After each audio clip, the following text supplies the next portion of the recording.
مجھے باہر نکلنا ہے، پہلا شخص غصے سے بولا۔ باہر نکلو گے؟ دوسرے نے حیرت سے پوچھا۔ ہاں، پہلے نے جواب دیا۔ نامعلوم ہمیں کتنا عرصہ بیت گیا ہے اس اندھیرے کنویں میں، پہلا انتہائی کرب سے بول رہا تھا۔ تم یہاں سے کبھی نہیں نکل سکو گے، دوسرے شخص نے پہلے شخص کی بات کو نظر انداز کرتے ہوئے کہا۔ کوشش ہی انسان کو کامیاب بناتی ہے، پہلا شخص آنکھوں میں امید کی کرن لیے بولا۔ بفرض محال، اگر تم نکل بھی گئے تو باہر کے ماحول میں کبھی ایڈجسٹ نہیں کر سکو گے، دوسرے نے مشورہ دینے کے انداز میں کہا۔ لیکن یہاں کی بدبو اور تعفن سے دماغ پھٹنے لگا ہے، اب میں مزید کرب سے نہیں گزر سکتا، پہلے شخص نے دو ٹوک فیصلہ سنا دیا۔ دیکھو، تم جیسے کتنے لوگ یہاں پر موجود ہیں، لیکن وہ یہاں کی بدبو اور تعفن کے عادی ہو چکے ہیں۔ میری بات مان جاؤ، تمہیں کبھی بھی باہر کی فضا راس نہیں آئے گی، دوسرا شخص بولا۔ ضروری نہیں کہ میں بھی عادی ہو جاؤں، مجھ میں اور ان میں فرق ہے۔ یہ سب آنکھیں بند کیے بیٹھے ہیں، میں ایسا نہیں کر سکتا، پہلے شخص نے غصے سے کہا۔ دوسرا شخص طنزیاں ہنس پڑا اور بولا، سنو، تم نے وہ کہاوت سنی ہے کہ ایک بستی کا سردار مارا گیا، سب لوگ فکر مند ہوئے کہ مستقبل کا سردار کسے بنایا جائے۔ ان لوگوں کا دستور تھا کہ صبح شمال کی جانب سے جو شخص بستی میں داخل ہوتا تھا اسے سردار بنا لیا جاتا تھا۔ چنانچہ سب لوگ صبح ہونے سے پہلے شمال کی طرف چل دیے۔ صبح ایک گداگر شمال کی جانب سے بستی میں داخل ہوا اور اس گداگر کو باہمی مشورے اور رضامندی سے سردار بنا لیا گیا۔ گداگر کے وارے نیارے ہو گئے، دن رات عیش و عشرت میں گزرنے لگے، نہ فکر رہا نہ فاقہ۔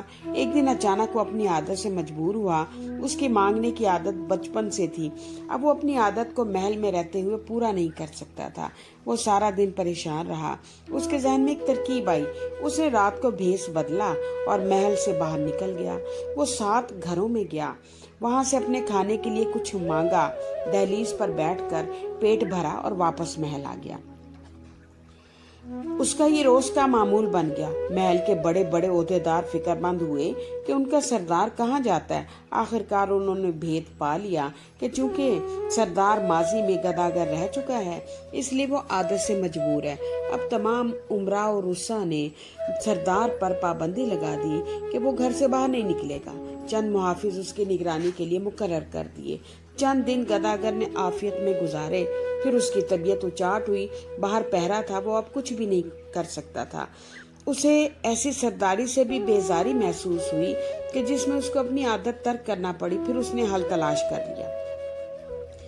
اس نے اپنے محل میں 7 ڈیوڑیاں بنائیں، ان میں 7 طاق بنوائے اور کنیزوں کو حکم دیا کہ شام کے وقت ہر طاق میں 1 روٹی رکھ دی جائے۔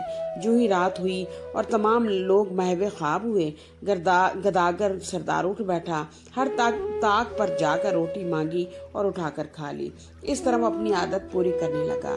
اس کے درباری اس کی عادت سے تنگ آئے اور اسے سرداری سے علیحدہ کر دیا اور اسے واپس شمال کی طرف بھیج دیا، اور یوں وہ جہاں سے آیا تھا وہاں چلا گیا۔ پہلا شخص بڑی دلچسپی سے دوسرے شخص کی کہاوت سن رہا تھا۔ تمہیں معلوم ہے کہ ہم یہاں پر عرصہ دراز سے ہیں، اس ماحول کے عادی ہو چکے ہیں، ہم اپنی عادت نہیں بدل سکتے، باہر جا کر ہم لوگ چین کی نیند نہیں سو سکیں گے، دوسرے نے پہلے شخص کو سمجھایا۔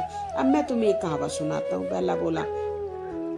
یہاں سے کوسوں میل دور ایک قبیلہ تھا، وہاں کے لوگ فسق و فجور کے عادی تھے، ان کے ہاں نیکی اور بدی کی تمیز نہیں تھی، برائی اور برائی کو کرنے والے کو افضل سمجھا جاتا تھا، شرافت روپے پیسے میں تولی جاتی تھی اور خاندانیت کا تصور ختم ہو کر رہ گیا تھا۔ ان لوگوں میں سے چند لوگ اکٹھے ہوئے اور ولی اللہ کے پاس گئے اور اصلاح احوال کے لیے مشورہ لینے لگے۔ ولی اللہ نے اپنے علم کے زور سے بتایا کہ اس ریاست کے جنوب سے ایک نیک آدمی داخل ہوگا اور وہ اپنی طاقت سے تمام معاملات درست کر دے گا،